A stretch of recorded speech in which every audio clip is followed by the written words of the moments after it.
Salam sejahtera, terima kasih karena bersama dengan saya di Nazlin Unity Channel. Saudara-saudara sekalian, apabila Anwar membatalkan lawatan 68 pegawai kerajaan ke Berlin, satu Malaysia bersetuju. Satu Malaysia gembira. Mereka bersetuju dengan tindakan Anwar Ibrahim ini. Kenapa mereka bersetuju? Kerana ini jawapan Anwar Ibrahim. Perdana Menteri Anwar Ibrahim memaklumkan pentadbirannya membatalkan lawatan ke luar negara yang dirancang untuk 68 pegawai kerajaan sebagai langkah memperketatkan perbelanjaan awam yang berlebihan. Ini yang terbaik, kata netizen. Netizen mula menyukai Anwar Ibrahim dengan tindakan-tindakan Anwar Ibrahim yang konsisten tentang perbelanjaan negara. Anwar Ibrahim bukan saja berperang menentang rasuah habis-habisan, Anwar Ibrahim juga memperketatkan perbelanjaan negara dengan mengelakkan ketirisan dan juga perbelanjaan boros. Salah satu yang paling menarik perhatian kita ialah tindakan Anwar Ibrahim mengambil langkah tidak populer, mengelak ketirisan minyak petrol dan minyak diesel dengan menghentikan subsidi diesel dan menggantikannya dengan subsidi bersasar. Dengan tindakan menggantikan subsidi bersasar itu, ia sebenarnya secara umum dan keseluruhan telah menjimatkan uang subsidi dan yang paling penting mengelakkan ketirisan pembaziran diesel kerana penyeludupan minyak diesel ke luar negara maupun oleh orang-orang kaya yang sakau. Itu sebabnya negara sekarang menuju kepada pembangunan yang sangat hebat kerana orang mula mempercayai kehebatan langkah-langkah Anwar Ibrahim yang tidak popular tetapi menunjukkan peningkatan dan prestasi serta kualiti yang luar biasa. Selain daripada itu, tindakan Anwar Ibrahim memerangi rasuah luar biasa. Beliau tidak takut dengan siapapun. Dia tidak takut dengan siapapun, termasuklah 68 pegawai kerajaan ini. Kalaulah ini Perdana Menteri yang lemah, beliau pasti tidak berani membatalkan lawatan ke luar negara dirancang 68 untuk 68 pegawai kerajaan ini. Kalau Anwar Ibrahim bukan Perdana Menteri yang kuat, kalau Anwar Ibrahim Perdana Menteri yang kalau dia bukan berani, saya yakin dia tidak akan berani membatalkan lawatan 68 orang pegawai kerajaan ini. Tapi oleh kerana Anwar Ibrahim adalah pemimpin yang hebat, yang luar biasa, yang berani, berprinsip dan berani menentang arus. Beliau sanggup dan telah pun membatalkan lawatan 68 pegawai ini untuk mengelakkan perbelanjaan yang berlebihan. Kata Anwar Ibrahim, kita lebih tegas untuk semua syarikat-syarikat agensi kerajaan. Walaupun lembaga berkuasa, tetapi kadang-kadang lembaga buat keputusan yang memihak kepada mereka, kata Anwar Ibrahim. Oleh itu, semua projek baru lawatan luar negara mesti dirujuk kepada ketua setiausaha atau ketua pengarah dan diluluskan oleh menteri berkenan supaya ada yang akhirnya bertanggungjawab secara langsung. Katanya kepada wartawan selepas menunaikan solat Jumat di Masjid Darul Salam di Puchong hari ini. Sementara itu, Anwar dipetik bernama berkata lawatan kaki tangan sebuah kementerian ke Berlin dibatalkan walaupun tempahan hotel dan penerbangan telah dibuat. Walaupun tiket hotel dan penerbangan telah disediakan, saya batalkan kerana jumlah yang didaftarkan terlalu ramai, kata Anwar Ibrahim. Iyalah kan, kenapa sampai 68 orang? Itu pengajaran kepada anda dan kita semua. Kata Anwar Ibrahim, hanya sebahagian kecil mungkin diperlukan untuk tugasan tersebut.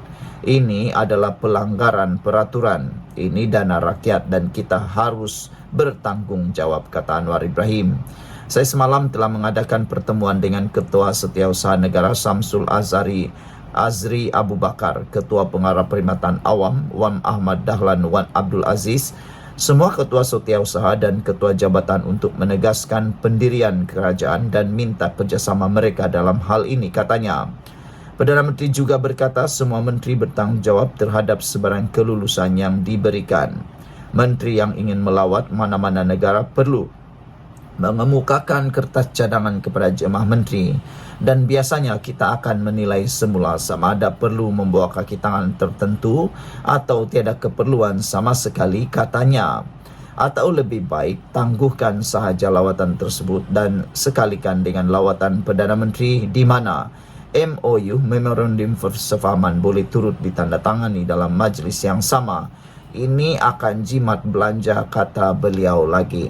Beberapa komen daripada netizen tentang isu ini adalah, kata Black Hawk, ketua-ketua GLC harus sedar, masa untuk bersenang-lenang dengan duit syarikat berkaitan kerajaan sudah berakhir.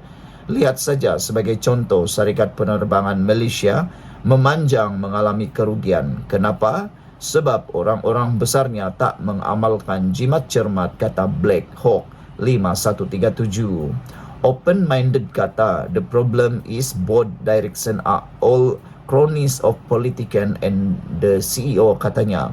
They are there just earn buta money. The solution is to ensure board director are appointed on merit, kata open-minded 2281. Apabila pandangan anda, pendapat anda tentang isu kali ini, jangan lupa tinggalkan komen anda. Sila tekan butang subscribe. Kita jumpa lagi. Bye-bye.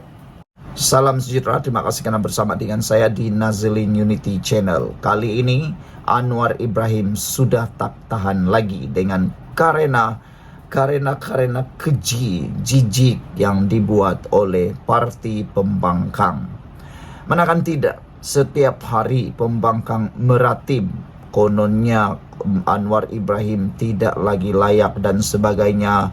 Kononnya pembangkang sibuk, terutamanya PAS masih sibuk mahu nak cari kawin lagi.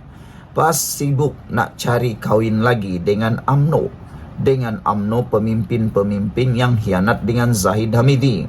Dalam kenyataan terkini PAS, mereka kata mereka berminat dengan UMNO tapi bukan dengan Zahid Hamidi. PAS lupa bahawa dalam UMNO institusi kepresidenan mereka adalah institusi yang sangat kuat dan turun-temurun tradisi. Mereka sudah dididik untuk percaya sesama mereka. Selain daripada itu, PAS juga sudah lupa tentang akta anti lompat parti. Bagaimana mungkin PAS mendapatkan sokongan daripada UMNO kalau Zahid Hamidi selaku presiden tidak menyokong PAS? Itu yang PAS lupa. Saudara-saudara sekalian, tindakan PAS menyorot dan tindakan Perikatan Nasional Pembangkang menyorot kononnya Anwar Ibrahim kini goyah dan sudah kekurangan sokongan dan sebagainya membuat Anwar Ibrahim marah. Sekali lagi Anwar Ibrahim kata dia cabar pembangkang bawa usul tak percaya ke parlimen. Beranikah pembangkang bawa usul ini? Ini sudah kali ketiga, kalau tak silap kali ketiga atau kali keempat, Anwar Ibrahim mencadangkan dan mencabar pembangkang bawa usul undi tak percaya ke parlimen kalau betul-betul mereka jago. Tapi biasalah, baru-baru ini Anwar Ibrahim juga pernah mencabar. Tapi apa yang jadi? Mereka hanya riuh di kampung. Lebih kurang macam tu. Ayam bertelur sebiji, riuh sekampung. Riuh di luar, riuh di media, panggil media sini sana, tapi bila di parlimen kecut. Asik-asik meninggalkan dewan. Asik-asik meninggalkan dewan. Asik-asik meninggalkan dewan. Kita tengoklah nanti pembukaan parlimen untuk yang terdekat ini. Beranikah pembangkang, beranikah Perikatan Nasional mengusulkan usul tidak percaya kepada Anwar Ibrahim? Jangan-jangan mereka sendiri akan malu dan kedapatan bahawa mereka sebenarnya tidak mempunyai sokongan cukup untuk menjatuhkan Anwar Ibrahim. Itulah yang sering berlaku. Bila disuruh buat undi percaya, mereka tak berani buat. Kita tunggulah nanti. Saya pun sebenarnya sangat berminat untuk melihat sejauh mana apa yang disebut oleh PAS dan pembangkang itu benar di parlimen. Datuk Seri Anwar Ibrahim mencabar pembangkang menghantar usul undi tidak percaya terhadap beliau pada sidang Dewan Rakyat Oktober ini. Saya nak kata kepada anda semua, belum pernah ada Perdana Menteri yang sehebat Anwar Ibrahim ini, dengan tanda petik segila Anwar Ibrahim ini, kerana belum pernah ada Perdana Menteri yang mahu diberi undi percaya sendiri. Bahkan lebih hebat lagi ialah Anwar Ibrahim telah pernah mengusulkan satu kali, dia sendiri mengusulkan, Anwar Ibrahim sendiri mengusulkan undi percaya terhadap beliau pada sidang parlimen kali pertama ketika beliau dilantik Perdana Menteri. Ini beraninya Anwar Ibrahim. Ini dengan tanda petik gilanya Anwar Ibrahim. Tapi dia gila macam tu sebab dia tahu dia mempunyai sokongan yang cukup. Bukan macam Perdana Menteri Perikatan Nasional dahulu. Nak buat undi percaya, jangankan undi percaya, tak berani. Nak buat ucapan langsung, secara langsung pun tak berani dipanggil sebagai Perdana Menteri PDF. Dan yang lagi teruk, dimandulkan parlimen, ditutup parlimen, digantung parlimen ketika itu kerana takut undi percaya, undi tidak percaya. Dia tahu dia tidak mempunyai sokongan yang cukup. Jadi Anwar Ibrahim melampaui Perdana Menteri yang lain.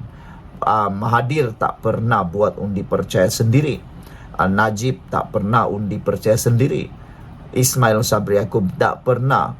Cik Abdullah tak pernah. Tun Abdullah tak pernah. Dan jauh sekali panggang daripada api kalau Muhyiddin Yassin berani buat undi percaya terhadap diri sendiri. Anwar Ibrahim berani. Itulah kehebatan Anwar Ibrahim. Kata Anwar Ibrahim, ada 30 orang suruh Anwar turun. Ingat, negara dia tak ikut hukum. Nak turunkan sila. Saya beri jaminan ada usul sidang parlimen pertengahan Oktober, 14 Oktober. Bawa usul undi tidak percaya kepada Anwar sebagai Perdana Menteri. Sempat. Kalau lambat pun saya luluskan, kata Anwar Ibrahim. Kita tengoklah beranikah 30 orang PAS di dalam muktamar PAS baru-baru ini. Mereka menggesa. Mereka telah luluskan usul Anwar Ibrahim letak jawatan atau dipecat. Dah, kita tengoklah nanti. Bolehkah 30 ahli parlimen itu menurunkan Anwar Ibrahim dalam sidang parlimen 14 Oktober ini? Dan Anwar kata, bawa usul undi tidak percaya terhadap Anwar sebagai Perdana Menteri. Masih sempat, kata Anwar Ibrahim. Kalau lambat, Anwar Ibrahim janji akan luluskan. Okey, nah apalagi? Pergilah wahai pembangkang, bawa usul undi tak percaya kepada Anwar Ibrahim. Anwar Ibrahim berkata demikian ketika berucap pada Himpunan Keadilan Suara Rakyat Suara Keramat dari Reformasi ke Malaysia Madani di Stadium Aziata Bukit Jalil sebentar tadi. Sebelum ini, beberapa perwakilan dan pemimpin PAS menuntut Anwar meletak jawatan pada muktamar tahunan ke-70 parti berkenan di Temerloh minggu lalu. Ini bukanlah kali pertama beliau mencabar Perikatan Nasional untuk membentangkan usul berkenan di Dewan Rakyat. Anwar membuat cabaran serupa pada 11 Januari dan 6 Mei tahun lalu dan menambah beliau akan memendekkan tempo notis. Gesaan untuk menguji keabsahan Anwar Ibrahim itu susulan dakwaan Presiden PKR itu tiada majoriti muda 112 sokongan ahli parlimen dengan merujuk kepada gerakan Langkah Dubai. Saudara-saudara sekalian, beranikah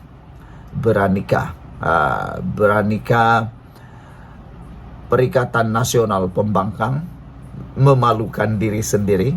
Ada netizen kata, ya kita nak tengok sejauh mana mereka memalukan diri sendiri, kata mereka lagi. Dan ramai yang yakin, hampir 90% orang yakin mereka tidak akan berani menyahut cabaran Anwar itu. Kita jumpa lagi dan jangan lupa tinggalkan komen anda. Apa pendapat Anda? Beranikah mereka menyahut cabaran Anwar Ibrahim?